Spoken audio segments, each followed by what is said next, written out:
Assalamualaikum warahmatullahi wabarakatuh. Halo semuanya, perkenalkan kami dari kelompok 2. Pada video kali ini kami akan membahas materi mengenai mekanisme pasar Islami. Dengerin dan simak baik-baik ya. Nah, baik teman-teman, di sini yang pertama ada Thomas Aquinas dan Ibnu Taimiyah. Berpendapat bahwa harga yang adil adalah harga yang sesuai dengan nilai suatu barang dan tidak merugikan pihak lain. Pemikirannya banyak dipengaruhi oleh filsafat Aristoteles serta menekankan pentingnya kejujuran dalam perdagangan. Berikutnya ada harga pasar. Nah, harga pasar ini menurut Thomas Aquinas dan Ibnu Taimiyah harus terbentuk secara wajar melalui persaingan yang sehat tanpa adanya penipuan atau manipulasi. Keduanya mendukung adanya pengawasan apabila terjadi penyimpangan harga yang merugikan masyarakat. Berikutnya ada mekanisme pasar dan penetapan harga. Menurut Ibnu Taimiyah ditentukan oleh hubungan antara permintaan dan penawaran. Jika permintaannya itu meningkat sementara barang yang tersedia sedikit, harganya itu akan naik. Sebaliknya, jika penawaran meningkat atau permintaannya itu menurun, harganya juga itu akan turun.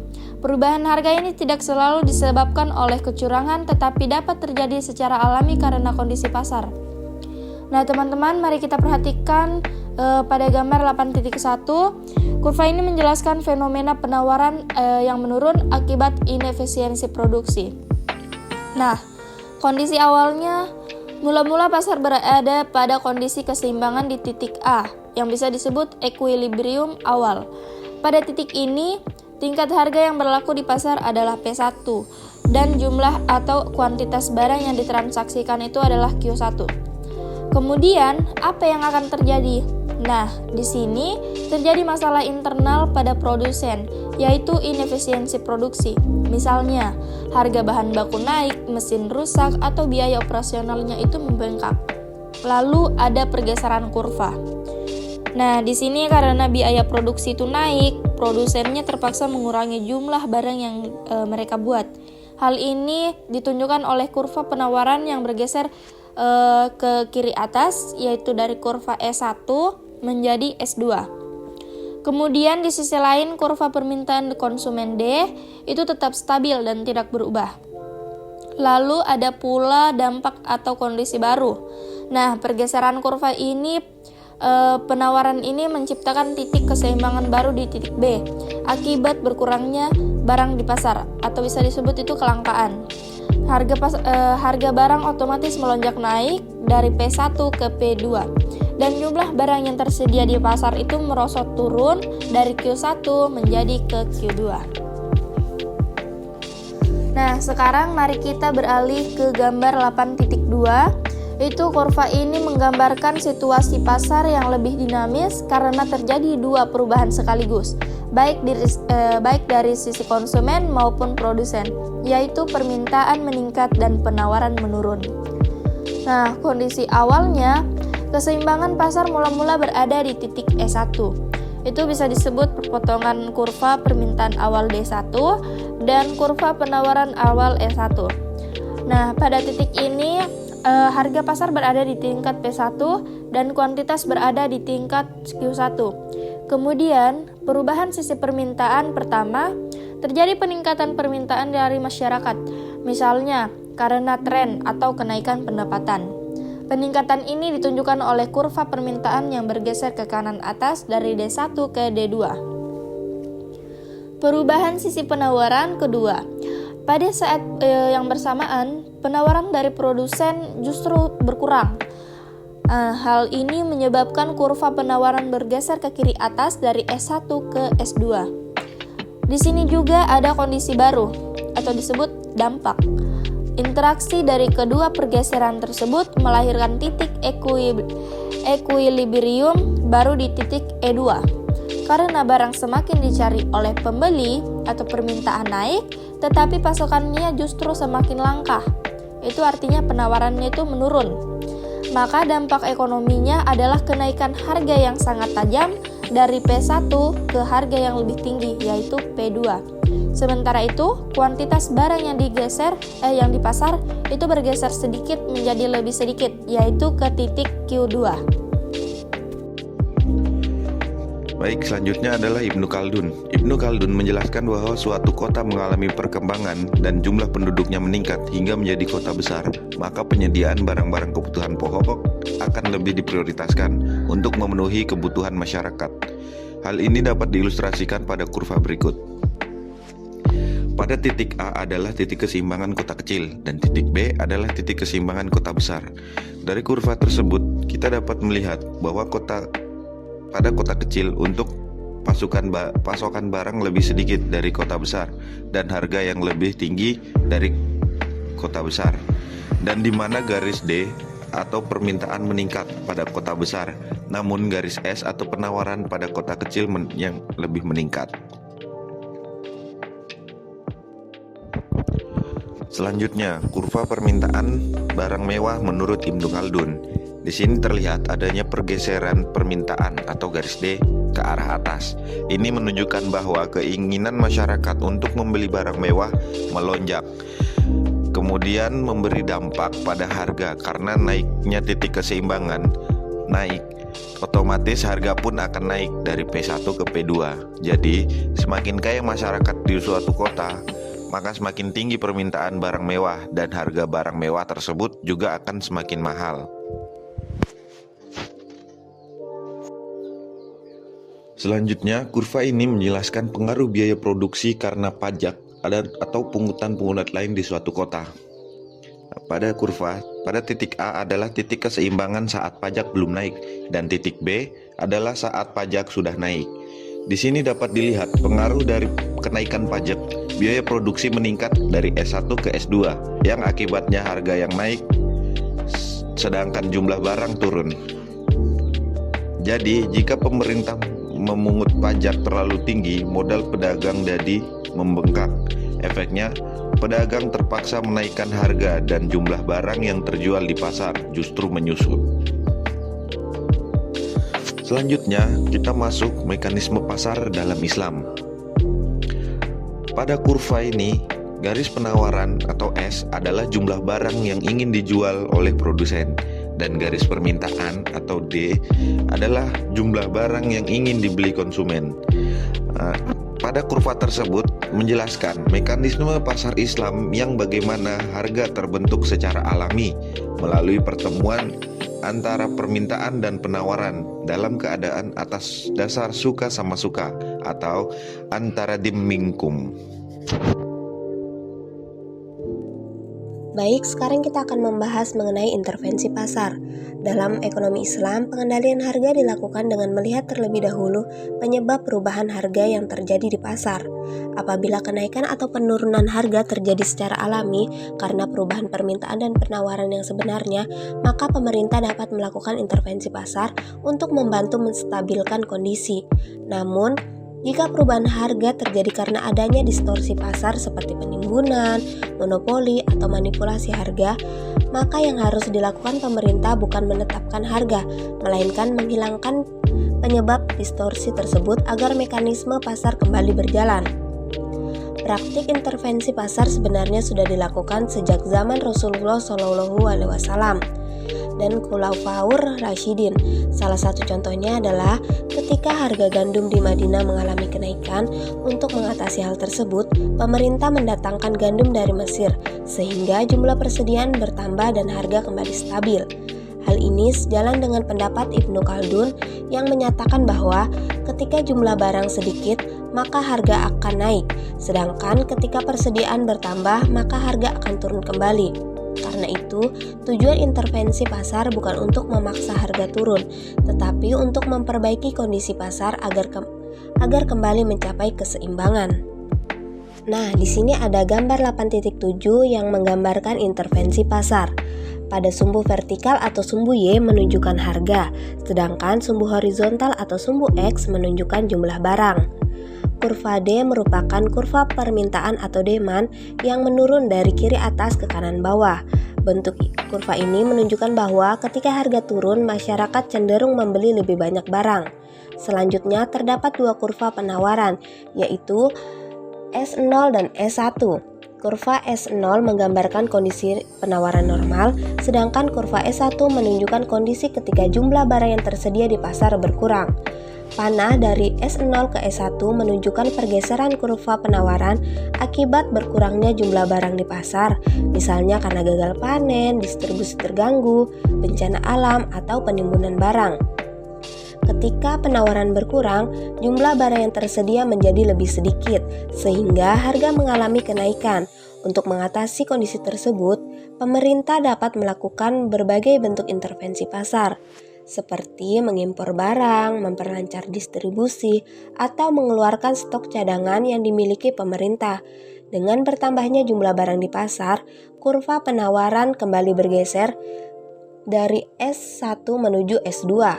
Akibatnya, persediaan meningkat dan harga kembali mendekati kondisi normal.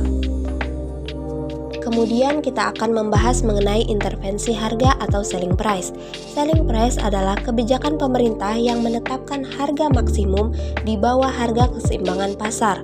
Tujuan utama kebijakan ini adalah agar harga menjadi lebih murah sehingga lebih terjangkau bagi masyarakat. Namun, apabila diterapkan pada pasar yang sebenarnya sudah berada dalam kondisi seimbang, kebijakan ini dapat menimbulkan berbagai masalah. Nah, pada gambar 8.8 mengenai intervensi harga pada selling price, terdapat kurva permintaan atau demand dan kurva penawaran atau supply yang berpotongan pada satu titik keseimbangan. Pada kondisi ini, jumlah barang yang diminta sama dengan jumlah barang yang ditawarkan, sehingga pasar berada dalam keadaan yang paling efisien. Selanjutnya, pemerintah menetapkan harga maksimum sebesar PC yang berada di bawah harga keseimbangan. Posisi PC sengaja diletakkan pada harga keseimbangan karena pemerintah ingin menurunkan harga agar lebih murah bagi konsumen. Ketika harga turun dari harga keseimbangan ke PC, konsumen terdorong untuk membeli lebih banyak barang karena harganya lebih rendah.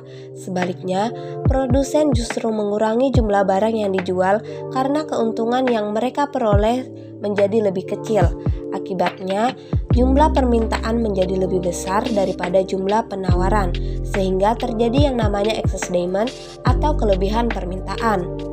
Kondisi ini dapat menimbulkan berbagai dampak negatif, seperti kelangkaan barang, munculnya pasar gelap, serta praktik korupsi dan kolusi.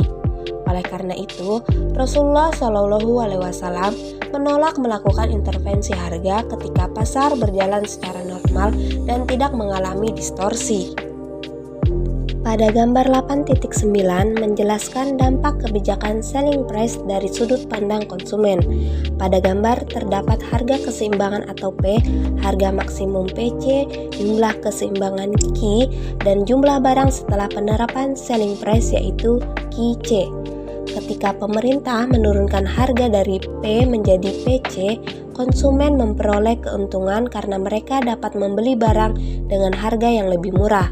Keuntungan tambahan tersebut ditunjukkan oleh area A. Area A disebut sebagai tambahan consumer surplus karena terdapat sejumlah uang yang sebelumnya harus dibayarkan oleh konsumen tetapi kini dapat dihemat. Namun, karena produsen menerima keuntungan yang lebih kecil, mereka mengurangi jumlah barang yang diproduksi dan dijual. Akibatnya, jumlah barang di pasar berkurang dari Q menjadi QC.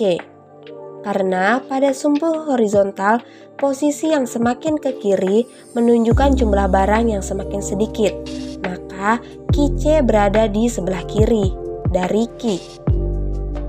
Berkurangnya jumlah barang tersebut menimbulkan area B. Area B menunjukkan consumer surplus yang hilang.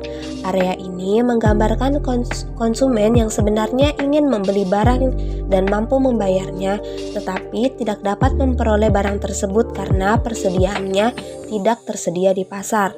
Dengan kata lain, area B ini menunjukkan manfaat ekonomi yang hilang karena transaksi yang seharusnya dapat terjadi akhirnya tidak terjadi.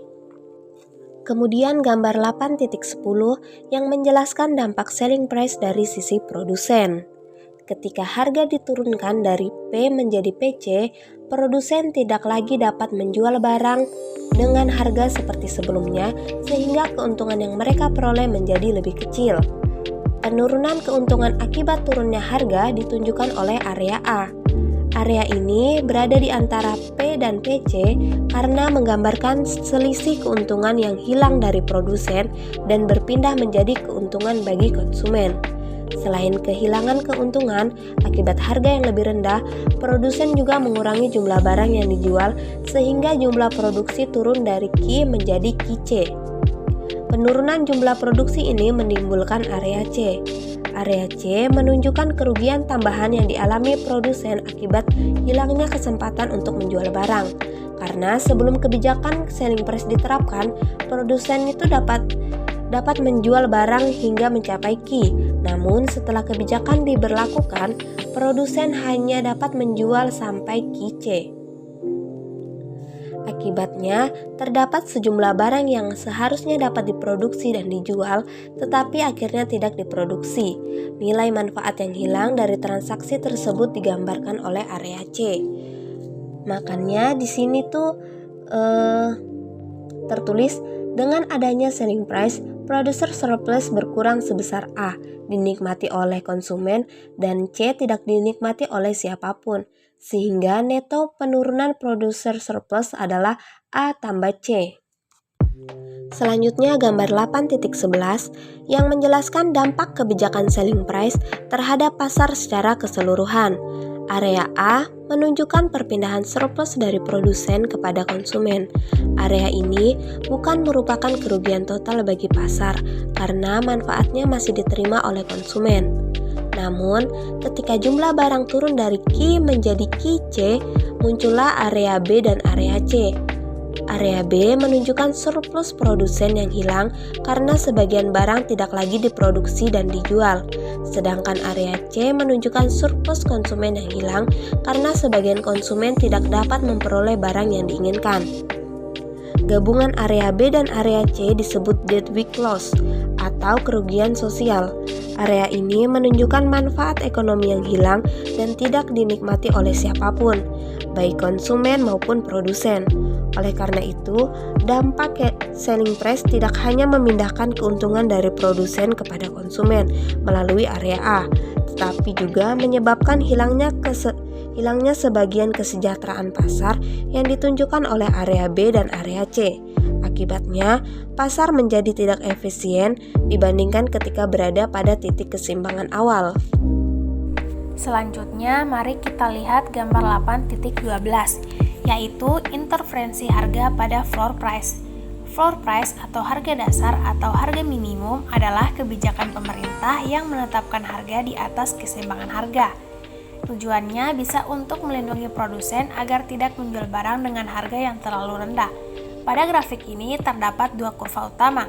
Kurva D atau demand menunjukkan permintaan konsumen. Kurva ini menurun dari kiri atas ke kanan bawah. Artinya, semakin tinggi harga, semakin sedikit jumlah barang yang ingin dibeli oleh konsumen.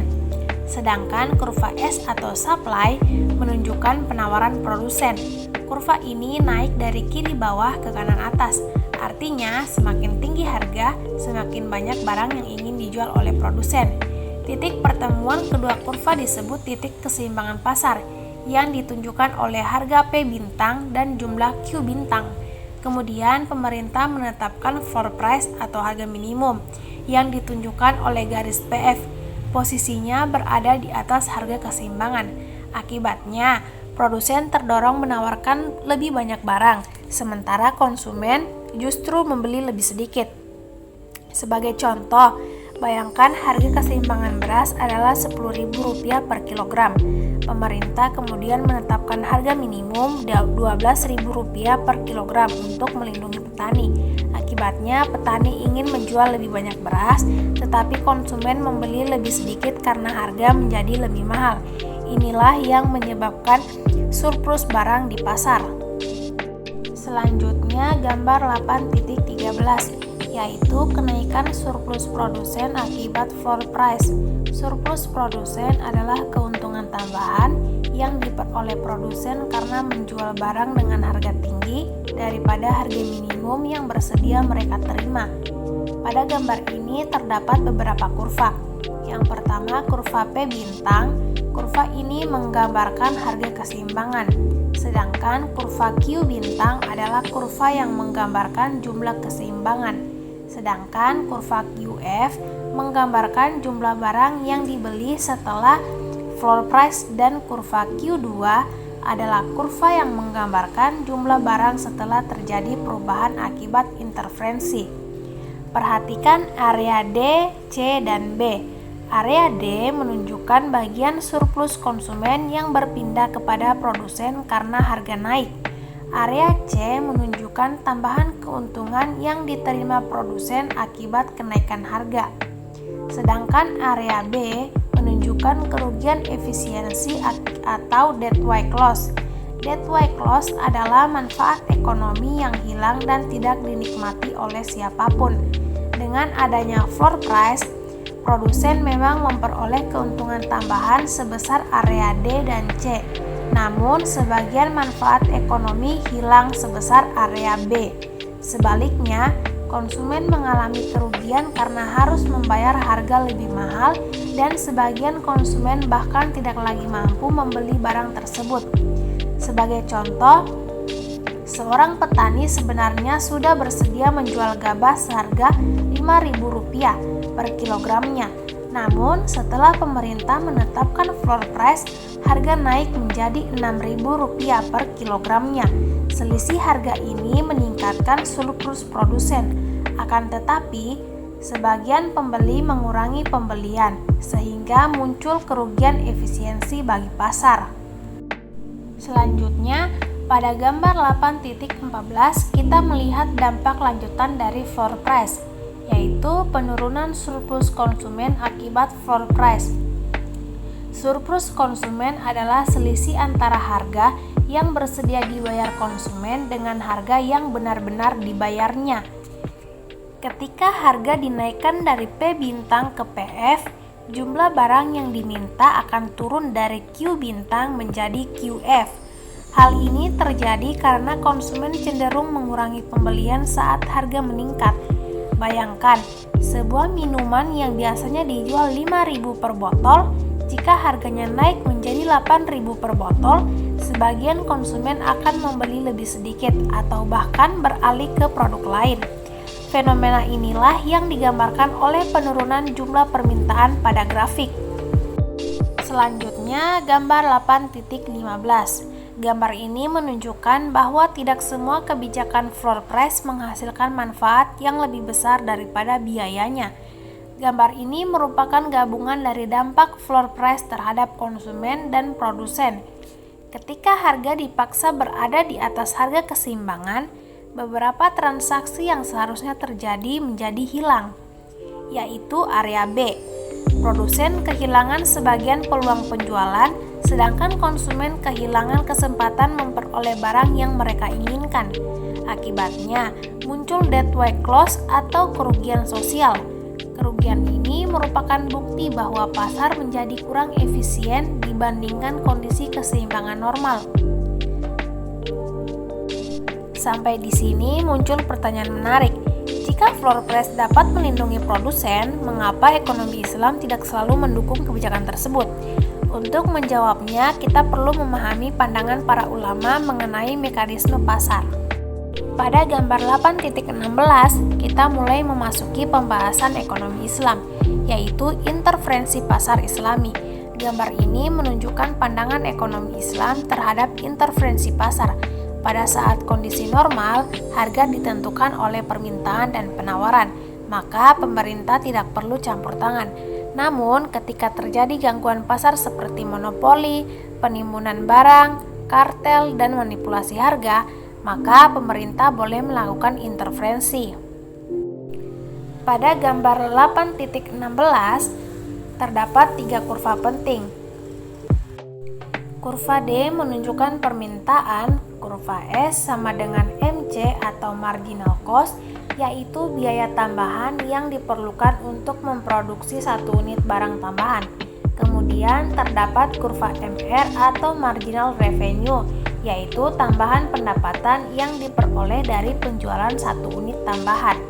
Dalam pasar monopoli, produsen akan mencari titik perpotongan antara MR dan MC. Titik ini menghasilkan jumlah produksi monopoli yang disebut QM. Dari QM, garis ditarik ke kurva permintaan sehingga diperoleh harga monopoli, yaitu PM. Perhatikan bahwa QM lebih kecil daripada Q bintang, sedangkan PM lebih tinggi daripada P bintang. Artinya, monopoli menyebabkan jumlah barang berkurang dan harga menjadi lebih mahal. Konsumen dirugikan karena harus membayar lebih tinggi untuk barang yang lebih sedikit. Pada gambar 8.17 dijelaskan pandangan Ibnu Taimiyah mengenai interferensi harga. Menurut beliau, tidak semua kenaikan harga harus diatasi dengan campur tangan pemerintah. Jika harga naik karena faktor alamiah seperti meningkatnya permintaan atau menurunnya pasokan akibat gagal panen, maka harga tersebut dianggap wajar. Namun, jika harga naik karena monopoli, penimbunan, kartel, atau manipulasi pasar, pemerintah boleh melakukan intervensi. Tujuannya bukan untuk mengendalikan harga secara sewenang-wenang, melainkan mengembalikan harga kepada tingkat yang adil. Dalam grafik, terdapat beberapa kurva. Yang pertama, kurva D atau demand, kurva S atau supply sama dengan MC atau marginal cost, kurva MR atau marginal revenue, serta ada kurva PF yang menggambarkan harga yang terlalu tinggi. Kurva PC menggambarkan harga yang terlalu rendah. Kurva PM menggambarkan harga pasar setelah terjadi gangguan dan kurva QM yang menggambarkan jumlah barang yang dijual pada kondisi gangguan. Dan harga yang adil ditunjukkan oleh titik P bintang atau PT, sedangkan jumlah yang adil ditunjukkan oleh Q bintang. Sebagai contoh, jika seorang pedagang menimbun minyak goreng sehingga harga naik 2 kali lipat, pemerintah dapat melakukan operasi pasar atau membuka akses bagi pedagang lain agar harga kembali normal. Dengan demikian, interferensi dalam ekonomi Islam bertujuan menjaga keadilan dan melindungi masyarakat dari praktik yang merugikan. Dari pembahasan gambar 8.12 hingga 8.17, kita dapat memahami bahwa floor price memang dapat meningkatkan kesejahteraan produsen, tetapi juga berpotensi merugikan konsumen dan menimbulkan inefisiensi pasar. Sementara itu, ekonomi Islam tidak menolak interferensi pemerintah secara mutlak. Interferensi diperbolehkan ketika pasar mengalami distorsi akibat monopoli, penimbunan, atau praktik tidak adil lainnya. Dengan kata lain, tujuan utama ekonomi Islam bukan sekedar menjaga harga tetap rendah atau tinggi, melainkan memastikan bahwa mekanisme pasar berjalan secara adil, seimbang, dan memberikan kemaslahatan bagi seluruh masyarakat.